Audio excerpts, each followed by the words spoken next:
Ramzan, Christmas உள்ளிட்ட பண்டிகைகளுக்கு ஆவின் பால் பாக்கெட்டில் வாழ்த்து தெரிவிக்கும் திமுக அரசு தமிழ் புத்தாண்டான இன்று வாழ்த்து தெரிவிக்கவில்லை என மத்திய சென்னை பாஜக வேட்பாளர் வினோஜ் பி செல்வம் ஆதாரத்துடன் குற்றம் சாட்டியுள்ளார்.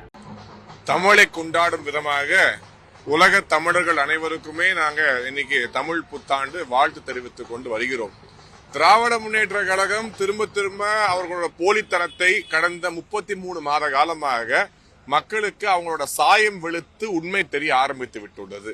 இன்றைய தினம் இன்னொரு முக்கியமான சம்பவம் நடந்திருக்கு.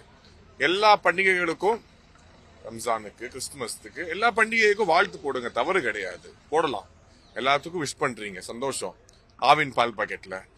ஆனா இன்றைய தினம் பாத்தீங்கன்னா இன்னைக்கு தமிழர்கள் முழுவதும் கொண்டாடுறாங்க, எல்லா இடத்துலயும் நிகழ்ச்சி போடுறீங்க.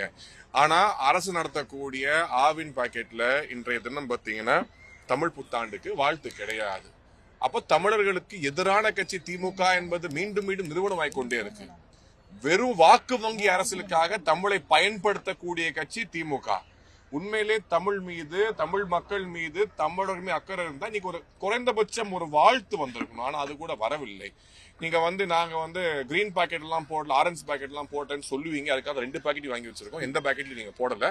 ஏன்னா பொய் சொல்வது உங்களுக்கு கை கோர்த்த கலை. ஈஸியா நீங்க மக்களை ஏமாத்துவீங்க. ஆனா இன்னைக்கு நீங்க எந்த பாக்கெட்லயுமே மக்களுக்கு தமிழ் புத்தாண்டுக்கு ஆவின் நிறுவனம் கூட வாழ்த்து தெரிவிக்கலை என்பது மிக கண்டிக்கத்தக்கது.